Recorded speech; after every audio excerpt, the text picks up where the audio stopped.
Hi friends, I'm back with another story. I thought I'd put another one up too. Pardon my incessant hair playing in the last video. I'm gonna try really hard to keep my hands on the boat this time around.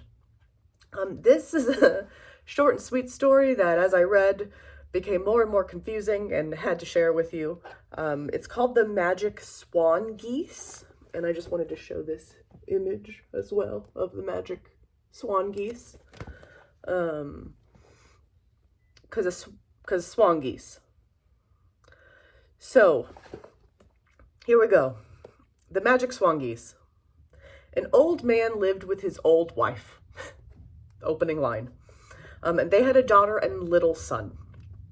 And, okay, so the mom says, daughter, she's the older sibling, daughter, please watch after your little brother. If you do, this was exciting. If you do, we'll bring you back a bun, sew you a dress, and buy you a kerchief. But be careful, do not leave the house. And she's like, sweet, no problem. No problem, Mom, go ahead.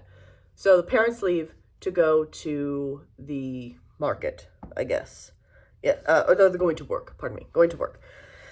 And she immediately forgot that she should be watching her little brother and staying in the house.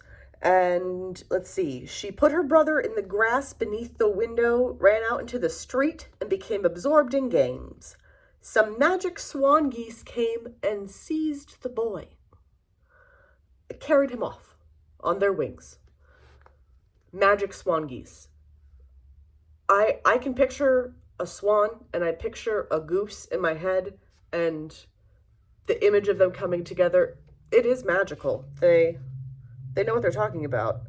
So all of a sudden she comes back after being wild in the streets and can't find him. She looks everywhere. Cannot find little brother.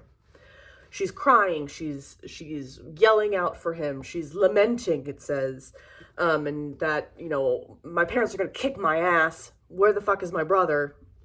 And she's running around looking for him, runs into an open field, and sees a group of swan geese disappear behind a dark forest.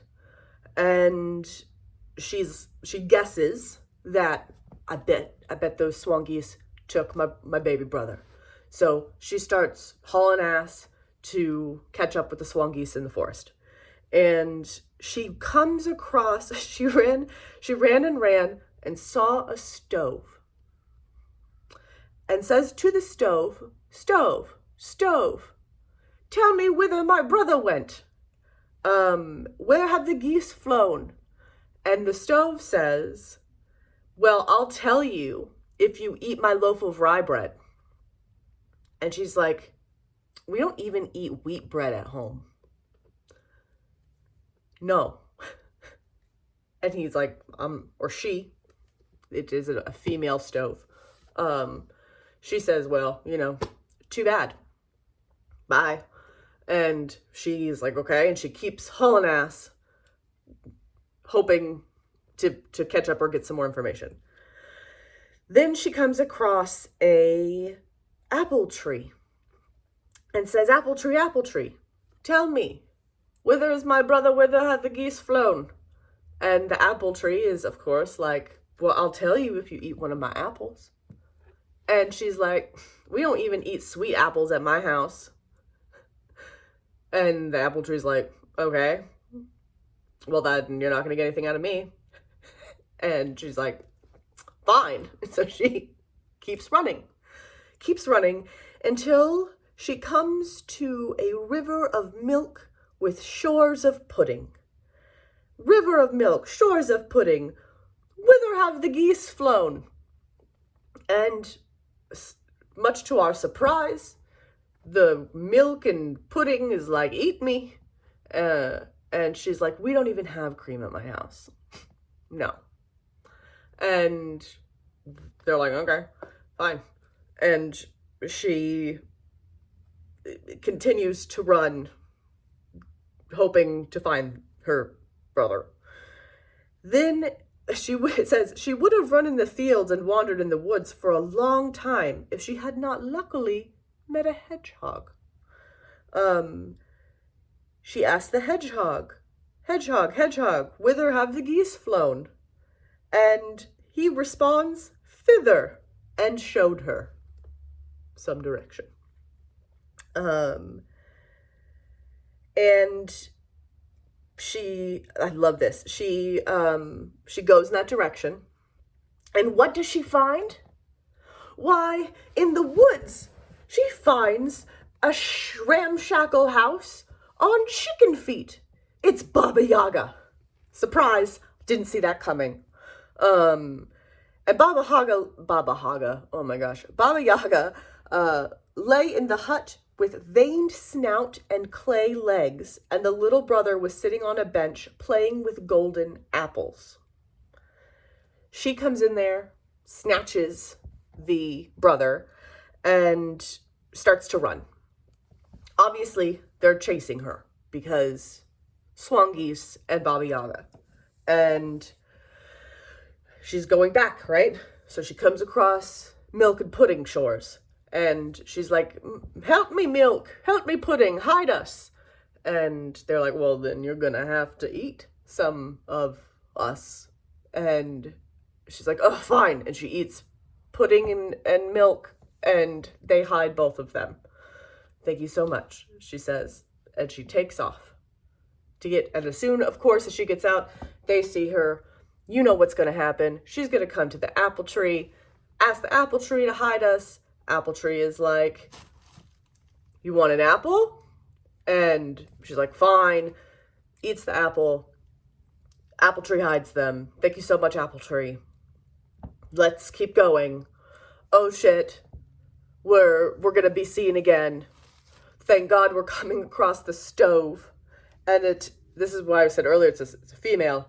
Luckily there was the stove on her path. "Madam Stove, hide me," she begged, "if you eat my cake of rye." And the girl threw the cake in her mouth and went in the stove, and they sat there, and everything's copacetic. The geese whirred and quacked, and then finally flew away without recovering their prey. This is my cat, Richard. He is ridiculous. I'm sorry. And the girl ran home, and it was a good thing that she came when she did, for soon afterwards her mother and father arrived. The end. Okay. So, moral of this story. What is the moral of this story? Like,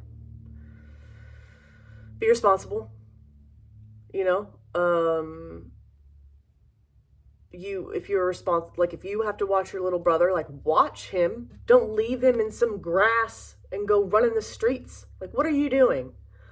Irresponsible. So grow up. What else? I mean, I get not eating food from strangers or inanimate objects that are speaking to you, but also indulge in an apple, girl. Like, have some pudding. Just because you don't get it at home doesn't mean, like, broaden your horizons. I feel like that was very Russian of this whole fairy tale. And I mean, I guess also a moral that we've all learned at some point in our lives is sometimes you get away with shit. And when you do, like, take that as the lesson. Like, thank fuck I got away with it this time. That may not happen again. So I should watch my little brother so he doesn't get snatched by magic swan geese. So, yeah. Let me know if there are any other morals in this story that you think stand out to you. And I will see you next time.